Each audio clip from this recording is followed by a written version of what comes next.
ओम शांति। 21 मार्च 2025 की साकार मुरली है। बाबा कहते मीठे बच्चे, तुम्हें अपने योग बल से सारी सृष्टि को पावन बनाना है। तुम योग बल से ही माया पर जीत पाकर जगत जीत बन सकते हो। प्रश्न, पाप का पाठ क्या है? उस पाठ को तुम बच्चों ने किस आधार पर जाना है? उत्तर, पाप का पाठ है सबके दुख हरकर सुख देना, रावण की जंजीरों से छुड़ाना। जब बाप आते हैं तो भक्ति की रात पूरी होती है। बाप तुम्हें स्वयं अपना और अपनी जायदाद का परिचय देते हैं। तुम एक बाप को जानने से ही सब कुछ जान जाते हो। गीत है तुम ही हो, माता पिता तुम ही हो। ओम शांति। बच्चों ने ओम शांति का अर्थ समझा है। बाप ने समझाया है हम आत्मा हैं। इस सृष्टि ड्रामा के अंदर हमारा मुख्य पार्ट है। किसका पार्ट है? आत्मा शरीर धारण कर पार्ट बजाती है। तो बच्चों को अब आत्म अभिमानी बना रहे हैं। इतना समय देह अभिमानी थे, अब अपने को आत्मा समझ बाप को याद करना है। हमारा बाबा आया हुआ है ड्रामा प्लान अनुसार। बाप आते भी है रात्रि में। कब आते हैं उसकी तिथि तारीख कोई नहीं है। तिथि तारीख उनकी होती है जो लौकिक जन्म लेते हैं। ये तो है पारलौकिक बाप, इनका लौकिक जन्म नहीं है।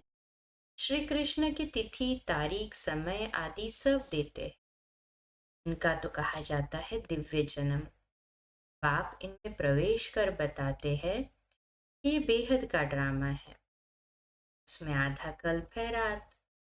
जब रात अर्थात घोर अंधियारा होता है तब मैं आता हूँ। तिथि तारीख कोई नहीं। इस समय भक्ति भी तमो प्रधान है। आधा कल्प है बेहद का दिन। आप खुद कहते हैं मैंने इनमें प्रवेश किया है। गीता में है भगवान वाच, परंतु भगवान मनुष्य हो नहीं सकता। श्री कृष्ण भी दैवी गुणों वाला है। ये मनुष्य लोक है, ये देवलोक नहीं है। गाते भी है ब्रह्मा देवताय नमः। वो तो है सूक्ष्म वतनवासी। बच्चे जानते हैं वहां हड्डी मांस नहीं होता है। वह है सूक्ष्म सफेद छाया। जब मूल वतन में है तो आत्मा को न सूक्ष्म शरीर छाया वाला है न हड्डी वाला है। इन बातों को कोई भी मनुष्य मात्र नहीं जानते हैं। बाप ही आकर सुनाते हैं। ब्राह्मण ही सुनते हैं और कोई नहीं सुनते। ब्राह्मण वर्ण होता ही है भारत में। वह भी तब होता है जब परमपिता परमात्मा प्रजापिता ब्रह्मा द्वारा ब्राह्मण धर्म की स्थापना करते हैं। अब इनको रचता भी नहीं कहेंगे।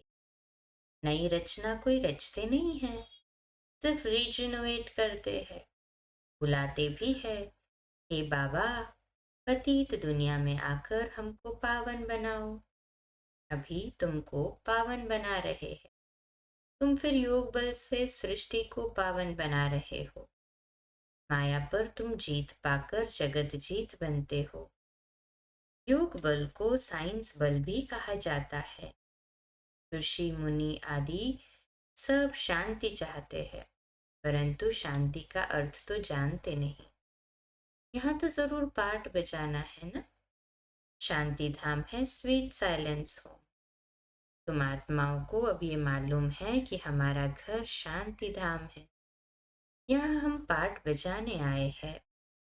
बाप को भी बुलाते हैं, हे पतित पावन दुख हरता सुख करता आओ। हमको इस रावण की जंजीरों से छुड़ाओ। दी है रात, ज्ञान है दिन। रात मुर्दाबाद होती है, फिर ज्ञान जिंदाबाद होता है।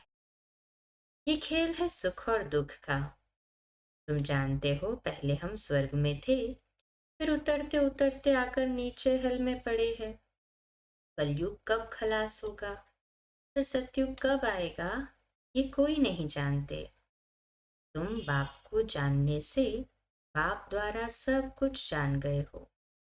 मनुष्य भगवान को ढूंढने के लिए कितना धक्का खाते हैं, बाप को जानते ही नहीं।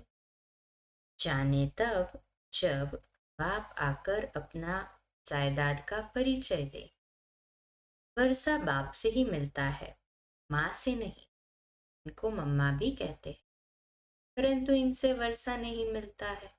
इनको याद भी नहीं करना है। ब्रह्मा विष्णु शंकर भी शिव के बच्चे हैं, ये भी कोई नहीं जानते। बेहद की सारी दुनिया का रचयिता एक ही बाप है, बाकी सब है उनकी रचना या हद के रचयिता। अब तुम बच्चों को बाप कहते हैं, मुझे याद करो तो तुम्हारे विकर्म विनाश हो। मनुष्य बाप को नहीं जानते हैं तो किसको याद करे। इसलिए बाप कहते हैं कितने निधन के बन पड़े हैं। ये भी ड्रामा में नोंद। भक्ति और ज्ञान दोनों में सबसे श्रेष्ठ कर्म है दान करना। भक्ति मार्ग में ईश्वर अर्थ दान करते हैं, इसलिए कोई कामना तो जरूर रहती है न? समझते हैं जैसा कर्म करेंगे वैसा फल दूसरे जन्म में पाएंगे।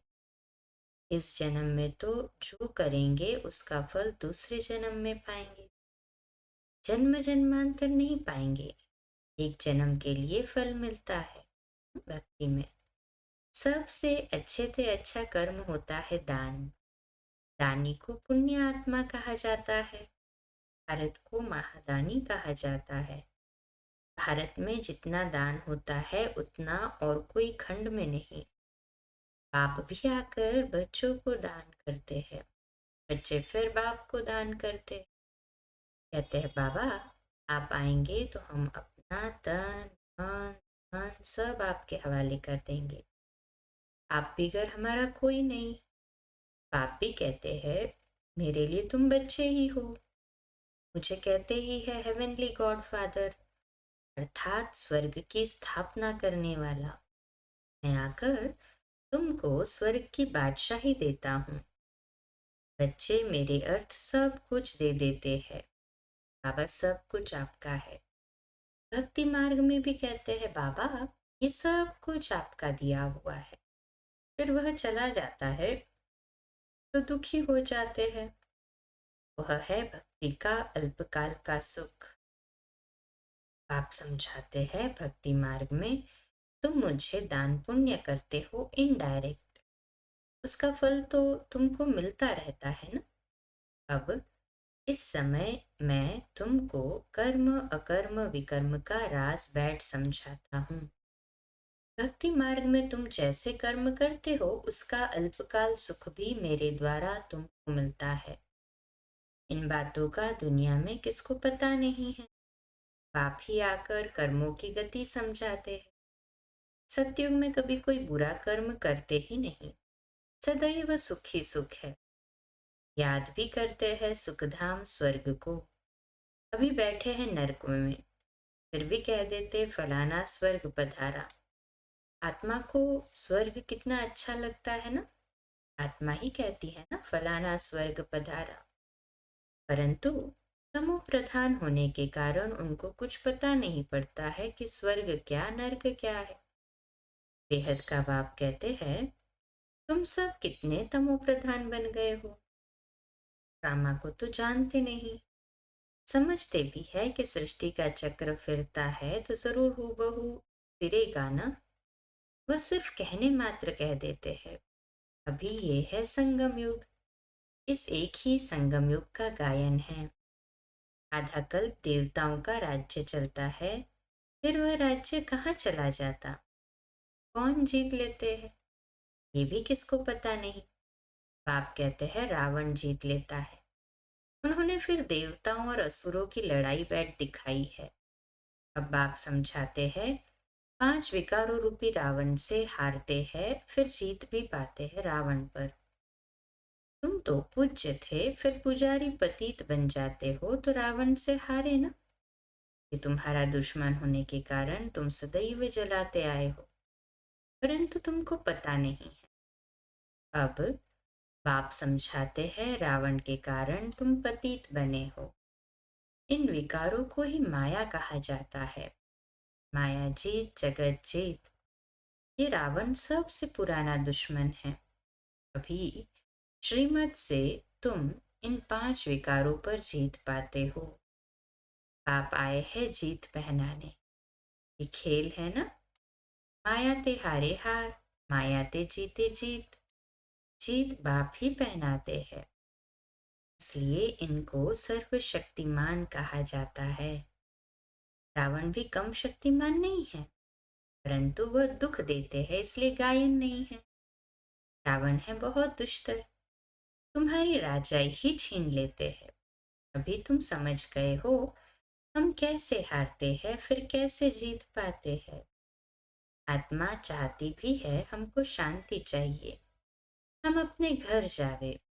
भक्त भगवान को याद करते हैं, परंतु पत्थर बुद्धि होने कारण समझते नहीं हैं। भगवान बाबा है, बाप से जरूर वर्षा मिलता होगा ना। कहे हाँ जी बाबा, मिलता भी जरूर है, परंतु कब मिलता है फिर कैसे गवाते हैं ये नहीं जानते हैं। आप कहते हैं मैं इस ब्रह्मा तन द्वारा तुमको बैठ समझाता हूँ। मुझे भी तो ऑर्गन्स चाहिए ना, मुझे अपनी कर्मेंद्रियां तो है नहीं। सूक्ष्म वतन में भी कर्मेंद्रियां हैं, चलते फिरते जैसे मूवी बायोस्कोप होता है। ये मूवी टॉकी बायोस्कोप निकले हैं, तो बाप को भी समझाने में सहज होता है ना। बायोस्कोप अर्थात कि अभी तो सीरियल्स टीवीज मूवीज है, तो बाबा कहते हैं वो एग्जाम्पल देने में बाप को भी सहज हो जाता है। उन्हों का है बाहुबल, तुम्हारा है योग बल। वह 2 भाई भी अगर आपस में मिल जाए तो विश्व पर राज्य कर सकते हैं, परंतु अभी तो फूट पड़ी हुई। तुम बच्चों को साइलेंस का शुद्ध घमंड रहना चाहिए। तुम मनमना भव के आधार से साइलेंस द्वारा जगत जीत बन जाते हो। वह है साइंस घमंडी। तुम साइलेंस घमंडी अपने को आत्मा समझ बाप को याद करते हो। याद से तुम सतो प्रधान बन जाएंगे। बहुत सहज उपाय बताते हैं। तुम जानते हो शिव बाबा आए हैं हम बच्चों को फिर से स्वर्ग का वर्षा देने। तुम्हारा जो भी कलयुगी कर्म बंधन है, आप कहते हैं उनको भूल जाओ। 5 विकार भी मुझे दान में दे दो। तुम जो मेरा मेरा करते आए हो, मेरा पति मेरा फलाना, ये सब भूलते जाओ। सब देखते हुए भी उनसे ममत्व मिटा दो। ये बात बच्चों को ही समझाते हैं। जो बाप को जानते ही नहीं वह तो इस भाषा को भी समझ ना सके। बाप आकर मनुष्य से देवता बनाते हैं। देवताएं होते ही सतयुग में हैं, कलयुग में होते हैं मनुष्य। अभी तक उनकी निशानियां हैं अर्थात चित्र है। मुझे कहते ही है पतित पावन, मैं तो डिग्रेड होता नहीं हूँ। तुम कहते हो हम पावन थे फिर डिग्रेड हो पतित बने हैं। अब आप आकर पावन बनाओ तो हम अपने घर में जाए। यह है स्पिरिचुअल नॉलेज, अविनाशी ज्ञान रत्न है ना। यह है नई नॉलेज। अभी तुमको ये नॉलेज सिखाता हूँ। रचयिता और रचना के आदि मध्य अंत का राज बताता हूँ। ये तो है पुरानी दुनिया, इसमें तुम्हारे जो भी मित्र संबंधी आदि है, देह सहित सब से ममत्व निकाल दो कि तुम बच्चे अपना सब कुछ बाप हवाले करते हो। बाप फिर स्वर्ग की बादशाही 21 जन्मों के लिए तुम्हारे हवाले कर देते हैं। लेन देन तो होती है ना। बाप तुमको 21 जन्मों के लिए राज्य भाग्य देते हैं। 21 जन्म 21 पीढ़ी गाए जाते हैं ना, साथ 21 जन्म पूरी लाइफ चलती है।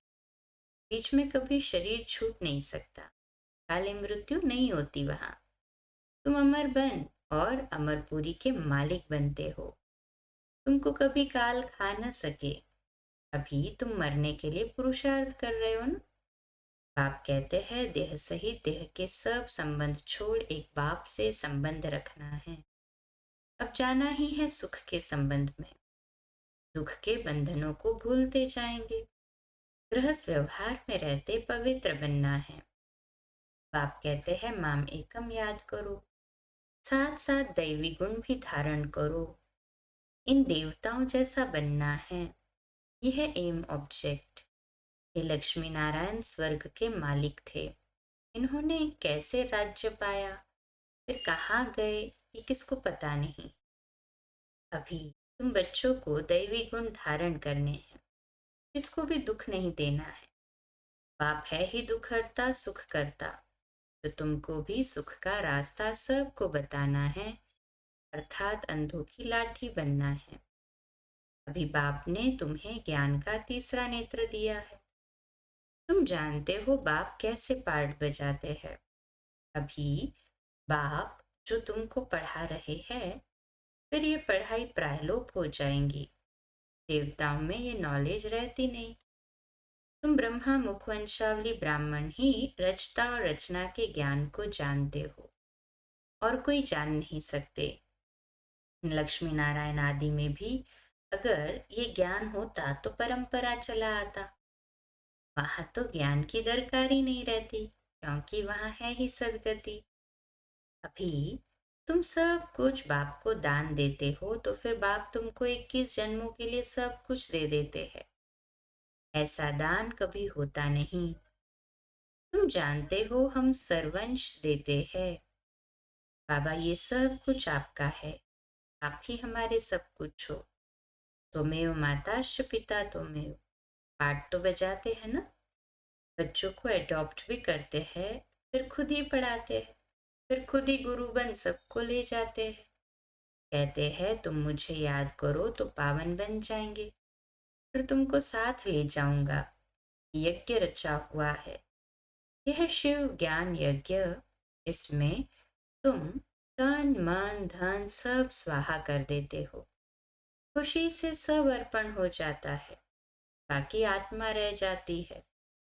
बाबा बस अब हम आपकी श्रीमत पर ही चलेंगे। बाप कहते हैं गृहस्थ व्यवहार में रहते पवित्र बनना है। 60 वर्ष की आयु जब होती है तो वानप्रस्थ अवस्था में जाने की तैयारी करते हैं, परंतु वह कोई वापस जाने के लिए थोड़ी ही तैयारी करते हैं। अभी तुम सतगुरु का मंत्र लेते हो, मन मना भव। भगवानुवाच तुम मुझे याद करो तो तुम्हारे विकर्म विनाश होंगे। सबको कहो आप सब की वानप्रस्थ अवस्था है। शिव बाबा को याद करो। अब जाना है अपने घर। अच्छा, मीठे मीठे सिखलदे बच्चों प्रति माता पिता बाप दादा का याद प्यार और गुड मॉर्निंग। रूहानी बाप की रूहानी बच्चों को नमस्ते। हम रूहानी बच्चों की रूहानी माता पिता बाप दादा को याद प्यार गुड मॉर्निंग और नमस्ते। वाह बाबा वाह, शुक्रिया बाबा शुक्रिया। धारणा के लिए मुख्य सार है। पहली पॉइंट, कलयुगी सर्व कर्म बंधनों को बुद्धि से भूल 5 विकारों का दान कर आत्मा को सतोप्रधान बनाना है। एक ही साइलेंस के शुद्ध घमंड में रहना है। दूसरी पॉइंट, इस रुद्र यज्ञ में खुशी से अपना तन मन धन सब अर्पण कर सफल करना है। इस समय सब कुछ बाप हवाले कर 21 जन्मों की बादशाही बाप से ले लेनी है। आज का मीठा वरदान है, रोह के वंश का भी त्याग करने वाले स्वमानधारी पुण्य आत्मा भव। आज का स्वमान, मैं स्वमानधारी पुण्य आत्मा हूँ। मैं स्वमानधारी पुण्य आत्मा हूँ। विश्लेषण, स्वमानधारी बच्चे सभी को मान देने वाले दाता होते हैं। दाता अर्थात रहम दिल। उनमें कभी किसी भी आत्मा के प्रति संकल्प मात्र भी रोब नहीं होता।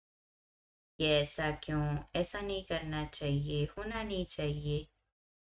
ज्ञान ये कहता है क्या, ज्ञान ये कहता है क्या ये ऐसे करते हैं, ऐसा क्यों, ज्ञान ऐसे कहता है क्या।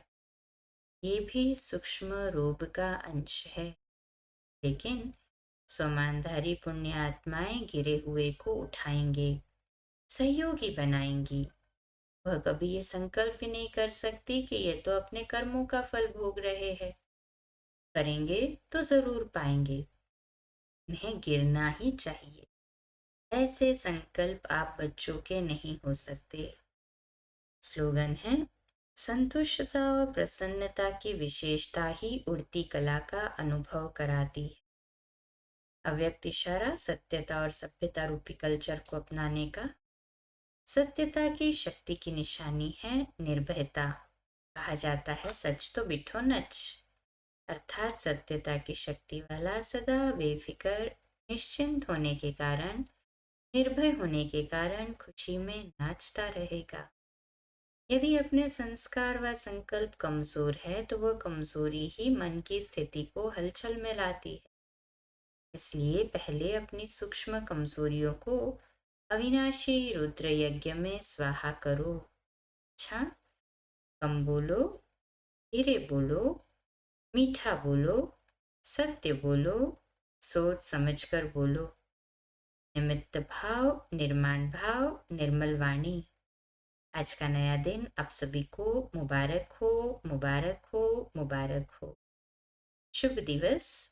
ओम शांति।